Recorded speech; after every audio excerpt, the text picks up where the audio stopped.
పెద్దవాళ్ళు దాచిచ్చిన రూపాయితో తినే తిండి కన్నా కష్టపడి సంపాదించుకున్న రూపాయితో తినే తిండి నిజంగా అమృతంలాగే ఉంది సావిత్రి. ఈ పనులన్నీ చేయటం నీకు ఇబ్బందిగా ఉంది కదూ? ఈ కష్టాలన్నీ ఎక్కువ రోజులు ఉండవులే, నీకు మంచి రోజులు వస్తాయిలే.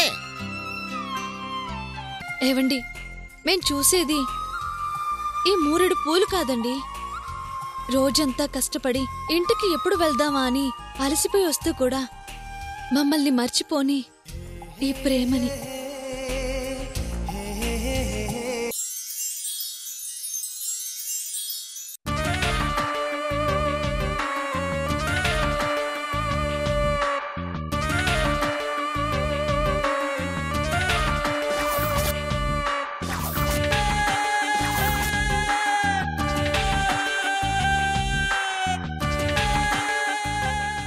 ఏడాది కష్టం ఎండకి ఎండిందని మనం ఇంత కష్టపడితే వాళ్ళు అలా అడ్రస్ లేకుండా పోయారేంది అల్లుడు? ఏందో మావా, పరిస్థితి ఏమీ అర్థమై సావట్లేదు. వాళ్ళ పాటికి వాళ్ళు వెళ్ళిపోయారు, మనకు మాత్రం ఇక్కడ నరకం కనిపిస్తుంది. నరకం నాకెదురుగా కనిపిస్తుంది.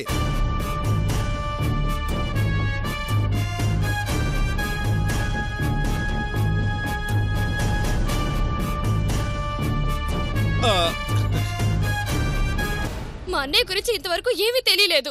ఎక్కడున్నాడో ఎలా ఉన్నాడో. ఆ స్రవంతి మా అన్నయ్యని కిడ్నాప్ చేసి తీసుకెళ్లిపోయింది. మీరిద్దరూ అదేం పట్టినట్టు మాటలు చెప్పుకుంటూ కూర్చున్నారు. లేదమ్మా, సత్య గురించే మాట్లాడుకుంటున్నాం. మాట్లాడుకుంటే మనుషులు దొరుకుతారా? తిరగాలి, 1కి 10 చోట్ల వెతకాలి. అసలు మీలో మా అన్నయ్య కనిపించట్లేదు అన్న బాధ ఉందా అసలు? నీలాగా దబరాలు తిని బాధపడటం మా వల్ల కాదులే అమ్మా. అంటే ఏంటి? నేను తినే తిండి చూస్తున్నారు గాని నేను పడే బాధ మీకు కనిపించట్లేదన్నమాట. అబ్బా, నువ్వు ఉండు మావా, అసలే అమ్మాయి అక్కడ బాధపడుతుంటే. నేను బాధ గురించే చెప్తున్నాను అల్లుడు. పచ్చి చేప ఎండు చేప కావటానికి ఎంత బాధపడుతుందో మనం అంతే బాధపడుతున్నాంగా. ఏంటి మీరు పడే బాధ? నిజంగా మీరు బాధపడే ఉండుంటే ఇలా ప్రశాంతంగా కూర్చొని మాట్లాడుకోరు. అక్కడ అన్నయ్య ఎలా ఉన్నాడో తెలీదు, అన్నం తిన్నాడో లేదో తెలీదు. ఆ రాక్షసి మా అన్నయ్యని ఎన్ని బాధలు పెడుతుందో కూడా తెలీదు. అవేవి ఆలోచించకుండా మీరిద్దరూ ఎటో తిరగకుండా మా అన్నయ్య కోసం వెతకకుండా ఉన్నారంటే అర్థమేంటి? తిరిగి అలిసిపోయి వచ్చి కూర్చున్నావమ్మా. మనోడు కనపడటం లేదంటే మాకు మాత్రం బాధ ఉండదా అమ్మా? లేదు, మీకెవ్వరికి ఏ బాధ లేదు. ఉంటే ఇప్పటి వరకు మా అన్నయ్య దొరకకుండా ఉంటాడా? దొరికితే వదిలేయటానికి మాకేమైనా సరదానమ్మా? అల్లుడంటే నాకెంత ప్రేమో నీకు తెలీదా? అంత ప్రేమ ఉంటే ఇలా ఎందుకు చేస్తారు? ఈ విధంగా ఏమి పట్టనట్టు ఎందుకు కూర్చుంటారు? నాకు మా అన్నయ్య కావాలి, మా అన్నయ్య నేను చూడాలి. అప్పటి వరకు ఆ డైనింగ్ టేబుల్ ముందుంచి నేను కదలను.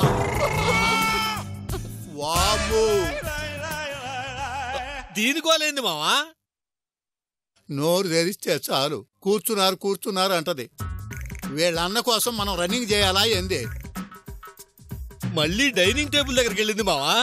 కొత్త ఆస్తి ఏమో గాని వాడు దొరికేలోపు ఉన్న ఆస్తి అంతా ఇదే తినేటట్టుందిగా. వామ్మో, దా మావా పద.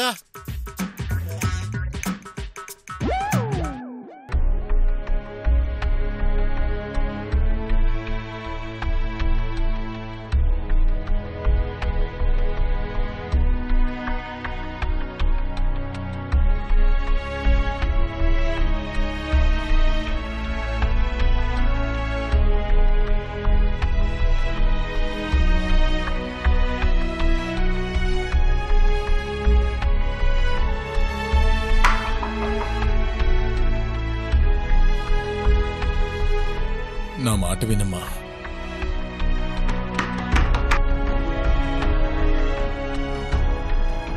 సత్యాన్ని నేను తీసుకొస్తాను. నా మాట మీద నాకు నమ్మకం లేదా? తీయనని చెప్పాను. నన్ను విసిగించకన్నయ్యా. తలుపు తెరిచేది సత్య వచ్చాకే, సత్య గొంతు విన్నాకే.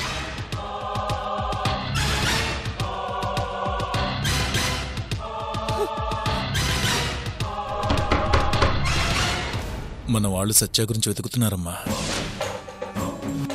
సత్య ఎక్కడున్నా తీసుకొస్తారు.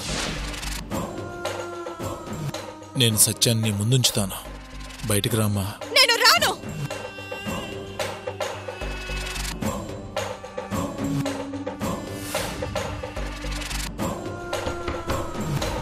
సత్యాన్ని తీసుకురాలేకపోయింది నేను. దానికోసం నాకే శిక్షను విధించు. నేను ఆనందంగా భరిస్తాను. అంతేగాని నా కంటికి కనిపించకుండా నువ్వు గదిలోనే ఉండిపోతే ఎలా అమ్మా? ఊర్మిళ, నిన్ను చూడకుండా నేను ఉండలేనమ్మా. ప్లీజ్ మా, బయటికి రామ్మా. నీ చెల్లెలు కాసేపు కనిపించకపోతే నీకింత బాధగా ఉందే? సత్య నా ప్రాణం, ఏటో వెళ్ళిపోయాడు. మళ్ళీ వస్తాడో రాడో కూడా తెలీదు. నాకెలా ఉంటుంది? రాకుండా ఎక్కడికి పోతాడమ్మా? సత్యాన్ని తీసుకొచ్చే బాధ్యత నాది. ప్లీజ్ నువ్వు రామ్మా. ముందు తీసుకురా, అప్పుడే వస్తాను. ఊర్మిళ, నువ్వు బయటికి రాకపోతే నేను తలుపులు బద్దలు కొట్టాల్సి వస్తుంది.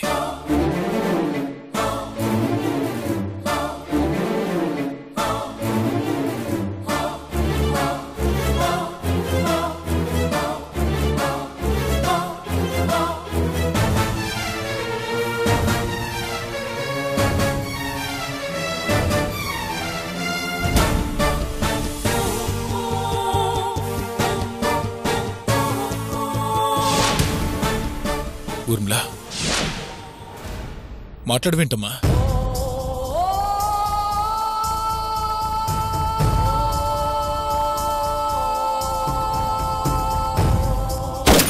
ఊర్మిళ, ఊర్మిళ,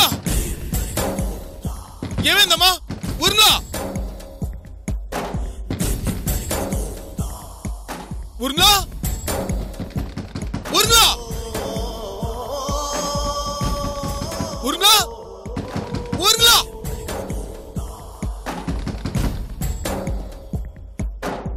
ఊర్మిళ, ఊర్మిళ. ఈ కాసేపు నా మాట వినకపోతేనే అలా అయిపోయా. తలుపులు బద్దలు కొట్టి నన్ను బయటికి తీసుకురావాలని చూస్తే నా మాట ఎప్పటికీ వినలేవు. వద్దమ్మా, అంత మాట అనకు. సత్య వచ్చాక బయటకొద్దు గాని. నన్ను ఈ గదిలో నుండి ఎలా బయటికి తీసుకురావాలని కాదన్నయ్య చూడాల్సింది. నా సత్యని ఎలా ఇంటికి తీసుకురావాలి, నా పెళ్లి ఎలా చెయ్యాలని ఆలోచించు. తీసుకొస్తానమ్మా, సత్యాన్ని ఎలాగైనా తీసుకొస్తాను. అప్పుడే నువ్వు బయటకొద్దు గాని. అదే అదే మాట మీద ఉండు, ఆ పని మీదే ఉండు.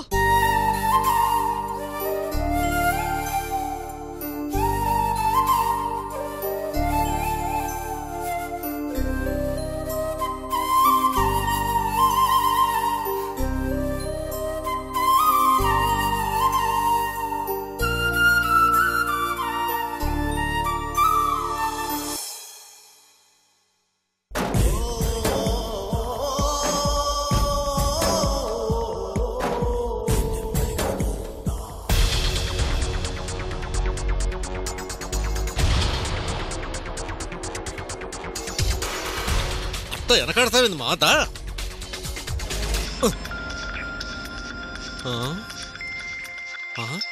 ఈ ధర్మగడింది మా మధ్యలో.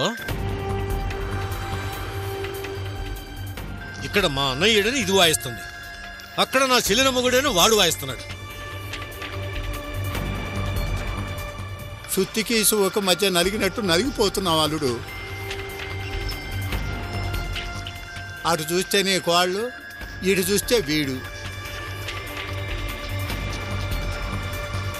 ముందా పోనెత్తు. హలో, ఏంటి ఫోన్ లిఫ్ట్ చేయనంత బిజీగా ఉన్నారా? అబే ఏదో మాటల్లో పడి. మీరు అలా మాట్లాడుకుంటూనే కూర్చోండి, చెప్పిన పని మాత్రం చేయకండి. ఇంకేం చేయాలండి? ఏం చేశారు? ఏం చేశారు? ఆ సావిత్రిని పట్టుకోమన్నాను, పట్టుకోగలిగారా? ఇప్పుడు చూడండి, ఆ సత్య సావిత్రి ఇద్దరు కలిసి ఎటో వెళ్ళిపోయారు. కనీసం వాళ్ళు ఎక్కడున్నారో ఏం చేస్తున్నారో తెలుసుకోగలిగారా? లేదే, అదే పని మీద ఉన్నామండి. తిరిగి తిరిగి అలుపు వస్తుంది కానీ వాళ్ళు ఎక్కడున్నారన్న మాత్రం తెలియటం లేదు. అవన్నీ నాకు అనవసరం. సత్య నాకు కావాలి. కావాలి కావాలంటే ఎక్కడున్నారో తెలియాలి కదండి. ఆ నందిని ఏమో పక్కన మా అన్న ఎక్కడా అని వాయిస్తుంది. ఇప్పుడు మీరు రోటికి పత్రానికి మధ్య పడ్డ మినపప్పులా ఉందని మా పరిస్థితి. వాళ్ళెవరి గురించి ఆలోచించే టైం నాకు లేదు. ఇక్కడ సత్యాన్ని తీసుకొస్తాను, నా చెల్లెలకు మాటిచ్చాను. సత్య కనిపిస్తే గానీ నా చెల్లెలు బయటికి రానని లోపలికి వచ్చింది. వెతకండి, వాళ్ళు ఎక్కడున్నా వెతుకు పట్టుకోండి. పట్టుకోండి అంటే ఏం చేయాలండి? వాళ్ళు మీకే కాదు మాకు అవసరమే. వాళ్ళు ఎక్కడున్నా సరే సత్య చెల్లెలు మీ దగ్గరే ఉందిగా. సత్య ఫోన్ చేయకుండా ఉండడం. మీరు నందిని మీద ఒక కన్నేసి ఉంచండి.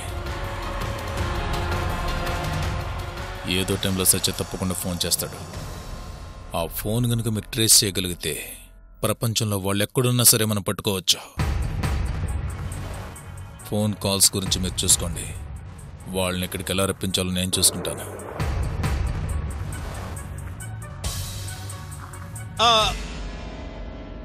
ఏందంట? నందినికి ఫోన్ చేస్తాడు. ఆ నందిని ఫోన్కి కాపరా ఉండండి అంటున్నాడు మావా. ఆమదానికి గతి లేదంటే ఆల్మండ్ ఆయిల్ కావాలని అడిగినట్టు అది కనిపించిన దగ్గర నుంచి కుక్క కావాలి అని ఆ పిల్ల ఎవరో ఏడ్చినట్టు అన్న కావాలి అని ఏడ్చి చెప్తుంటే దాని ఫోన్ కాపలా కాయాలంటున్నా. మావా ఒక రకంగా వాడు చెప్పింది నిజమే మావా. అంతేనట. నందినికి ఫోన్ రాకుండా ఉండదు. వచ్చింది అంటే వాళ్ళు ఎక్కడున్నారో మనకు తెలిసిపోతుంది.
ఇక్కడున్నారా? ఇదిగోండి కాఫీ.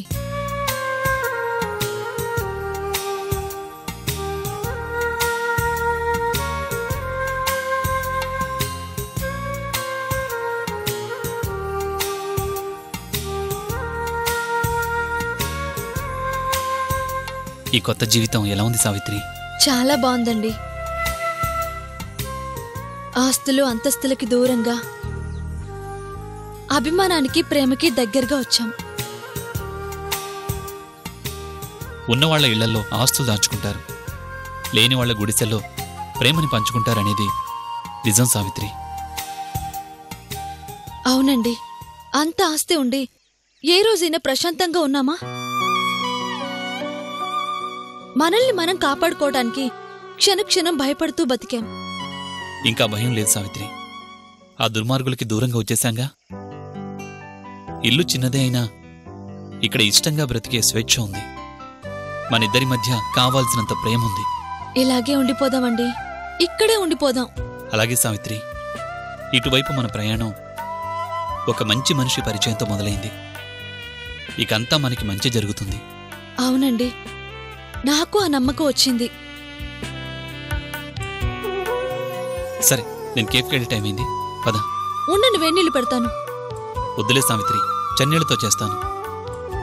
వేణీళ్ళు లేకుండా మీరు స్నానం చేయరుగా? పరిస్థితులు కొన్ని అలవాట్లు చేస్తాయి, కొన్ని అలవాట్లు మానిపిస్తాయి. అలవాట్లు మార్చుకోవాల్సిన అవసరం ఏముందండి? అవసరాన్ని బట్టి అలవాట్లు మార్చుకోకపోతే మనం బలహీనులమనే అర్థం. సరే పద. ఏవండి, మనం సంతోషంగా ఉన్నాం. అక్కడ నందిని ఎలా ఉందో ఏంటో ఒకసారి ఫోన్ చేసి కనుక్కోండి. సరే, నేను నందినితో మాట్లాడతాను, పద.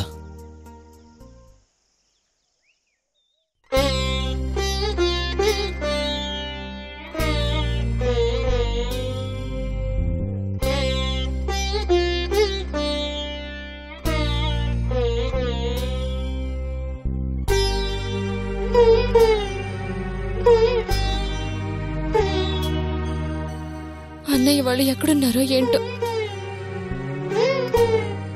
గర్భవతిగా ఉన్న వదిని కూడా తీసుకెళ్లాడు. ఇద్దరు ఎన్ని బాధలు పడుతున్నారో ఏంటో.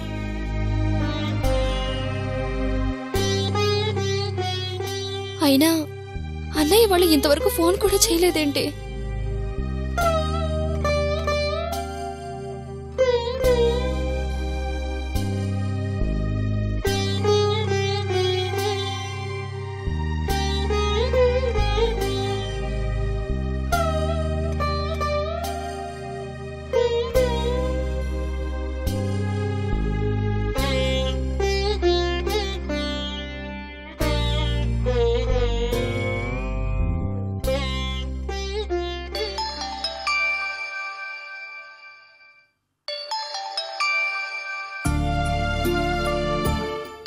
ఎవరిది నెంబర్? అన్నయ్య వాళ్ళు అయి ఉంటారా?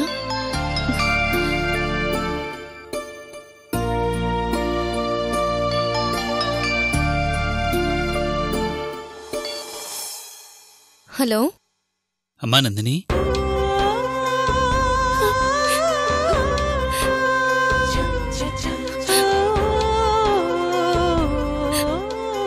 అన్నయ్య, ఎలా ఉన్నావమ్మా? నాకేంటన్నయ్యా, మీరెలా ఉన్నారు? వదినెలా ఉంది? సంతోషాన్ని వెతుక్కుంటూ వచ్చాం కదమ్మా. రేపటి సంతోషం కోసం కష్టపడుతున్నాం. ఎక్కడికి వెళ్ళారన్నయ్యా? మన మనుషులకి కాదమ్మా, మన భాషకు కూడా దూరంగా వచ్చేశాం. కూర్గులో ఉన్నాం. భాష రాని చోట ఆ కొత్త మనుషుల మధ్య మీకు ఇబ్బందిగా అనిపించట్లేదా అన్నయ్య? కష్టానికి భాషే ఉంటుందమ్మా. దానికి ఒకటే భాష, కన్నీళ్లు. ఊరు కాని ఊరు కాబట్టి ఉండడానికి తినడానికి కొంచెం ఇబ్బందిగానే ఉంటుంది. మీకు ఇబ్బందిగా అనిపించట్లేదా అన్నయ్య? ఇష్టంగా చేసే కష్టంలో ఇబ్బంది ఉంటుందమ్మా. అయిన వాళ్ల మధ్య పడిన కష్టాల కంటే ఇవేం పెద్ద కష్టాలు కావులేమ్మా. కొత్త స్థలమే అయినా ఒకరిద్దరు మంచివాళ్లే పరిచయం అయ్యారు కాబట్టి పెద్దగా ఇబ్బంది ఏం లేదమ్మా. ఉండడానికి చోటు దొరికింది, చేయడానికో పని దొరికింది. అన్నయ్య, వదినెలా ఉంది? కడుపులో నా బరువు మోస్తూ ఇక్కడి బాధల్ని మోస్తోందమ్మా.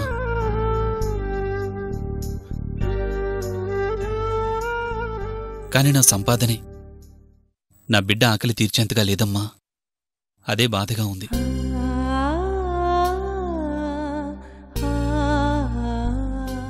ఏదో ఉన్నంతలో తింటున్నాం ఉంటున్నావమ్మా. కాకపోతే కష్టంలో కూడా కలిసున్నామన్న సంతోషం మాత్రం ఉంది. నీకేం కాదన్నయ్యా. నీ మంచి మనసుకి ఆ దేవుడు నీకు మంచి దారి చూపిస్తాడు. ఆ రోజు కోసమే చూస్తున్నానమ్మా. అవును, ఇంకా నువ్వు అక్కడే ఉండి ఏం చేస్తావు? త్వరగా వచ్చేయమ్మా. వస్తానన్నయ్యా. ఇక్కడ విషయాలన్నీ చూసుకుని త్వరగా వచ్చేస్తాను. కొన్ని గ్రహాలు అడ్డుపడినప్పుడు కష్టాలు అలానే వస్తూ ఉంటాయి. వాటి గురించి కూడా ఆలోచించాలిగా. ఏంటమ్మా అలా మాట్లాడుతున్నావు? ఎవరైనా వచ్చారా? ఇంకా వాళ్ళకి పనే ఉంటుంది. గోడలకి చెవులు ఆనించటమే కదా. అందుకే ముందు వాళ్ళ సంగతి చూసి ఆ తర్వాత మిగిలిన విషయాలు చూడొచ్చు. వాళ్ళతో జాగ్రత్తమ్మా. నమ్మితే అజాగ్రత్తగా ఉంటాం. నమ్మకం పోయాక జాగ్రత్త పడకపోతే ఎలా? మీరు జాగ్రత్త. అలాగేనమ్మా, ఉంటాను. సరే, అందర్నీ అడిగానని చెప్పు. అమ్మ జాగ్రత్త. ఉంటాను.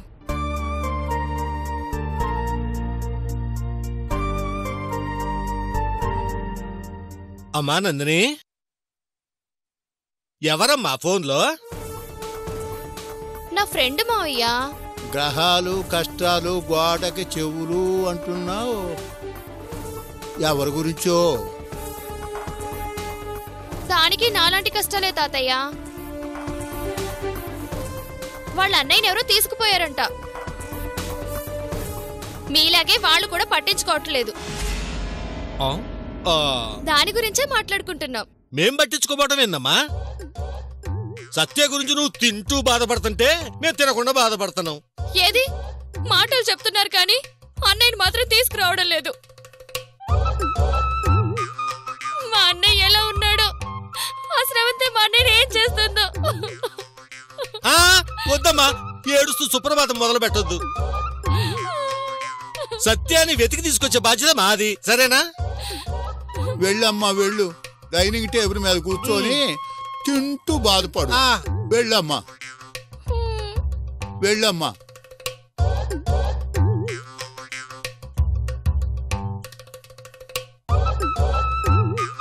మావా, చివరికి దీన్ని చూసి కూడా భయపడాల్సి వస్తుంది మావా.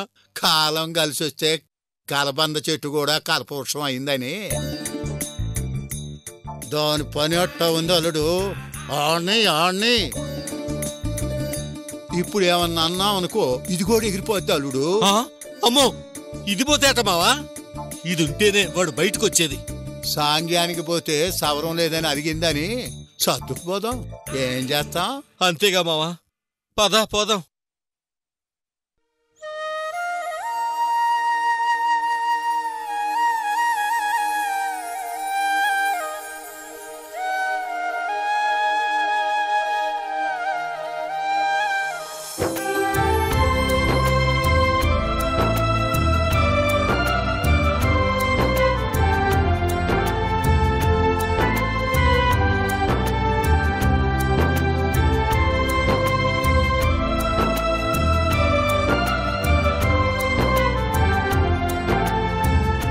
ఏంటా తుడవడం?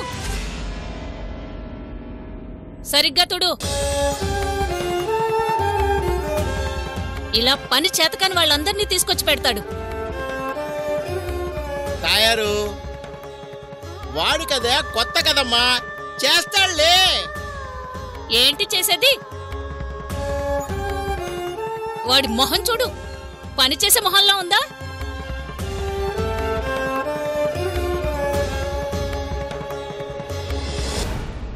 ఇంతకాలం నేను కోరుకుంది మీ ప్రేమని. మీ ప్రేమకిప్పుడు నేను చాలా దగ్గరగా ఉన్నాను. అందుకే కష్టాల్లో కూడా ఇంత సంతోషంగా ఉండగలుగుతున్నాను. నేనిప్పుడు చాలా ఆనందంగా ఉన్నాను.